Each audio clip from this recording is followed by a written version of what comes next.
You want to keep your energy up so that you can focus on the things that you really want to focus on. Listen, it's going to require you prioritizing your sleep.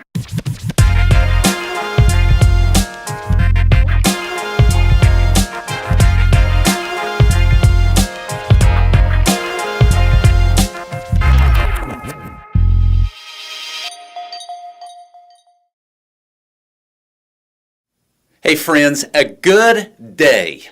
By a good day, I mean a productive day, a day where you get done what needs to be done. And here's how you start a good day. A good day always starts with a good night's rest. Now stop and think about it for a minute. How well am I resting at night? Did you know that doctors say the average human being requires 8 or 9 hours of sleep a night? You need that. Your body needs that. Your brain needs that. I've always been amazed when occasionally I'll find somebody that says, you know what, I survive on 4 hours of sleep a night and a 30-minute power nap. And I've always wished that could be me. But I'm one of these guys, I've got to have my 8 hours or I feel it the next day, right? And for most of us, that's the case. If you want to live a productive life, if you really want to get things done in your ministry, in your life work, in your personal life, with your kids, with your family, you want to keep your energy up so that you can focus on the things that you really want to focus on. Listen, it's going to require you prioritizing your sleep. Did you know that when you sleep, your brain literally recharges? It's kind of like a phone, okay? So here's my phone. And what do? Every night, I plug my phone in beside my bed, and I wake up, and guess what? It has a full charge. And your brain does the same thing. It requires a recharge. And it is when you sleep that your brain resets, it recharges for a brand new day. How's your sleep? Are you getting enough sleep?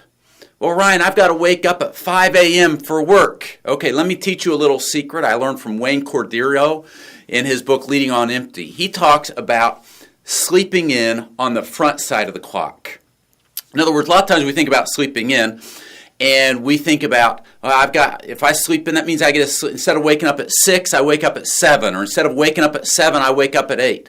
But you know, you can actually sleep in on the front side of the clock. Instead of going to bed at 11, go to bed at 10, and guess what? You have slept in on the front side of the clock. I actually think that if we shifted our mindset and we looked at our day, not beginning in the morning, but beginning in the evening, it would revolutionize our lives. If you go to Genesis, this is how God started his days. We start our days in the morning, but you read Genesis chapter 1, God said that in the evening and the morning were the first day. The evening and the morning were the second day. God starts his days in the evenings, and I wonder what would happen if you chose to start your days in the evenings. It is so important that you and I get a good night's rest. Your body needs it, and listen, your work needs it. Your wife and husband and kids and co-workers and the people that you lead need it. Why? Because they need you at your best. Go get a good night's rest. Eat the frog first, right? Go to bed a little bit early. You might not normally want to do that, but do it. You'll thank yourself later, and others will thank you as well.